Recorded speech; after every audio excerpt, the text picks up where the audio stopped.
Hey guys, welcome back to my new vlog. তো এখন সকাল বাজে 10:30টার মতন। তো সকালে সব বাসি কাজ সেরে স্নান টান করে পুজো দিয়ে অনেক কাজ করেছে। আর যেহেতু ননদের বাড়ি থেকে কাল বিকেলে এসেছে, তো কাপড় চোপড় অনেক জমে গিয়েছিলো, তো সেগুলো দিয়েছি। বেড কাভার চেঞ্জ করে বেড কাভার ধুয়ে দিয়েছি। তো এক রাতের ব্যাপার, তবুও বেড কাভারে ঘুমোতে কিরম লাগে, তার জন্য রাত্রে আমি উঠিয়ে নিয়েছিলাম। তো এদিকে আমার মেয়ে ঘুম থেকে উঠে গিয়েছে, তা আবার ঘুম পাড়িয়ে আবার চলে এসেছে রান্না করে। তো ওকে খাওয়ার জন্য ঘুম থেকে উঠেছে, আবার খাওয়াটাই আবার ঘুম পাড়িয়ে নিয়েছি।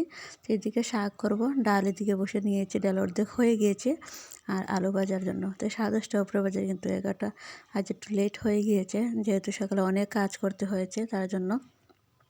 তো তোমার দেখিয়ে দেবো, আজ অনেক কাপড় ধুয়ে দিচ্ছে। আর রৌদ্র, প্রচণ্ড পরিমাণে রৌদ্র, আর কি জানি এখন অনেক রৌদ্র ওঠে। আর সন্ধ্যা থেকে আবার ঠান্ডা ঠান্ডা ভাব ধরে। এদিকে মাছ আছে, তো আলু দিয়ে মাছ দিয়ে একটা তরকারি বানাবো, আর ডাল ভাজা শাক, এই হলো আমাদের লাঞ্চ। তো আজ যেহেতু রবিবার, তো তার জন্য মেয়ে গিয়েছিলো আর্টের স্কুলে। তো আর্ট স্কুল থেকে এটা বানিয়ে দিয়েছে, স্যারে একটা দেখিয়ে দিয়েছে, আর ও পাখিগুলো একটা ডিজাইন করে দিয়েছে। তো যেহেতু সামনে ওর এক্সাম আছে, আমাদের পিওর এক্সাম আছে, শূন্য পরীক্ষা, তারপর ফার্স্ট ইয়ার করবে আর্টে। তো এখন তাকে খাবার দাবার বা খাবার দিয়ে দিয়েছি, সকালে তো হয়ে গেছে তার জন্য। তো এখন যাচ্ছি উপরে, দেখো অনেক কাপড় দিয়ে দিয়েছে আজ। অর্ধেকই আমার মেয়ের কাপড়, তাকে কি বলবো, যেহেতু 2 মেয়ে আছে ঘরের মধ্যে, তার জন্য অনেক অনেক কাপড় জমে যায়, প্রত্যেক দিন অনেক কাপড় হয়। তো কি করার, কিচ্ছু করার নেই।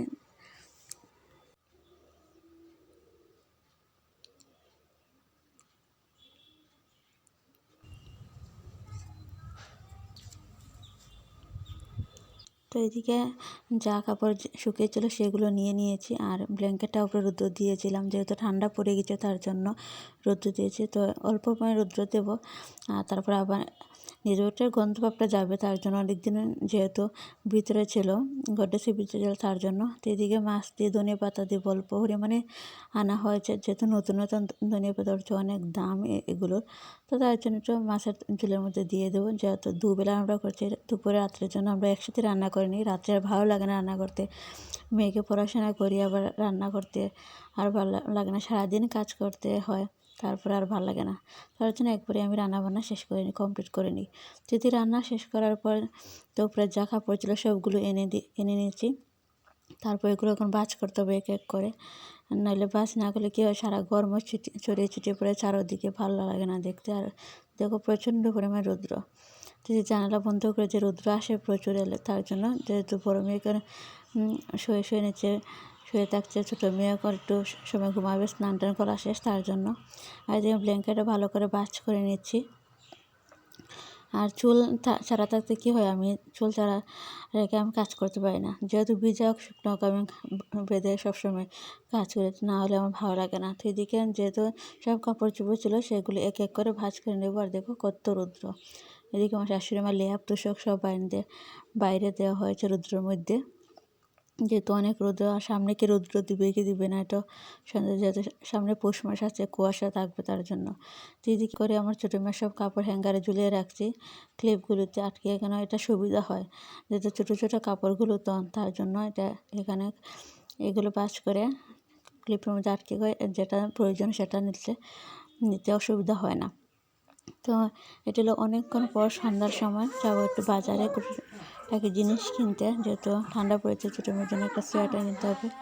আর যেহেতু রবিবার আমাদের এখানে মনুঘাটে বাজার বার চলে, তো তার জন্য তো দেখি কী পাওয়া যায়। এদিকে আমি এখানে রেডি হয়ে নিয়েছি, মেয়ে থাকবে আমার শাশুড়ি মার কাছে, ও একটা আমার কাছে থাকে, কোনো প্রবলেম হয় না, আমি ওকে অনেক জায়গাতে রেখে যেতে পারি, যেহেতু আমার বড় মেয়ে স্কুলেও যাই, ওকে 2 ঘন্টা 2.5 ঘন্টা রেখে যাই, কোনো প্রবলেম হয় না। তো এদিকে আমি রেডি হয়ে নিয়েছি। তো দেখো মেয়ে কী করছে, দেখিয়ে দিই তোমাদেরকে। এদিকে বসে বসে খেলাধুলা করছে। আমার মেয়ে খুব গুড গার্ল, আমি জানি না কার মেয়ে কীরকম, যেহেতু খুব কমই কান্নাকাটি করে। এদিকে আমি রেডি হয়ে নিয়েছি, শাড়ি পরেছি, আমি শাড়ি কমই পরি, তবু বাজারে ঘাটে যেতে শাড়ি পরা হয়। তো চুড়িদার আগে পরতাম, আমার মেয়ে যখন স্কুলে নিয়েছিলাম তখন পরা হয়, তো ওখানে আর স্কুলে যাওয়া হয় না, তো চুড়িদার বেশি একটা পরা না, বাড়িতে বেশি অংশ নাইটি পরা হয়। আর এদিকে দেখো প্রচুর পরিমাণে অন্ধকার, এদিকে লাইট নেই, লাইটের একটা চুলাটা ভেঙে গিয়েছে। তো দেখতে দেখতে আমরা বাজারে চলে এসেছি।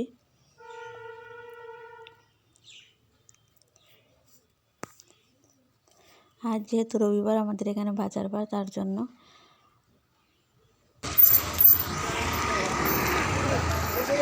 আমার এই ব্লগ তোমাদের কেমন লাগে প্লিজ কমেন্ট করে জানিও, এবং আমার এই চ্যানেলকে সাবস্ক্রাইব করে নিও। তো আমার সামনে একটা দুটো ছেলে তো ওরা দেখে ভিডিও করছে, ব্লগ বানাবে, তার জন্য দিয়ে দেবো। প্রচুর পরিমাণে মানে এখন যেহেতু শীতকালে শুরুছে, তার জন্য অনেক সোয়েটার, চাদর হয়েছে। আমাদের এখানে রবিবারের সপ্তাহে রবিবার বাজার বার বসে, তো এগুলো সব অনেক কম দামে দিতে পাওয়া যায়। দেখে আজকে আমাদের মনে হচ্ছে অবশ্যই আসে, খুব কম রেঞ্জের মধ্যে পাওয়া যায় এখানে। তো চলে এসেছি দোকানে, দেখে কী পাওয়া যায়। তো আমি আমার কাকি শাশুড়ির সাথে এসেছি, যেহেতু আর বাড়িতে কেউ নেই, আমি তো একা আসতে পারবো না। দিনের বেলা কী হয়, একা একা আসা যায়, কিন্তু সন্ধ্যার সময় একা একা ভালো লাগে না আসতে।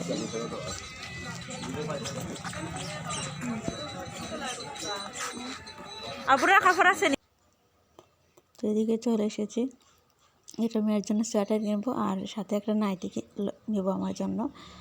তো আমার কাকি শাশুড়ির জন্য জন্য নাইটি কিনতে যাবেন বাপের বাড়ি, তার জন্য এদিকে এই নাইটিটা আমার খুব পছন্দ হয়েছে। তো সব নাইটি মোটামুটি আমার কমপ্লিট হয়ে গেছে পড়তে, তো এটা আমার ভালো লেগেছে, তার জন্য আমি এটা নিয়ে নিয়েছি।